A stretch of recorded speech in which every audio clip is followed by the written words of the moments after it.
दोस्तों, तो ये मनाजिर जो है यूएई रासुल खैमा के हैं और सबसे ज़्यादा बारिशें यूएई के अंदर जो हुई हैं वो रासुल खैमा में हुई हैं।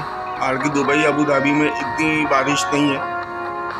और आप देख सकते हैं कि यूएई जैसी स्टेट जो कि बहुत ज़्यादा मॉडर्न और काम करने के हवाले से बेहतरीन लोग, जब इतनी ज़्यादा बारिश हो जाए तो उनका सिस्टम भी मशीनरी गवर्नमेंट की नाकाम हो जाती है।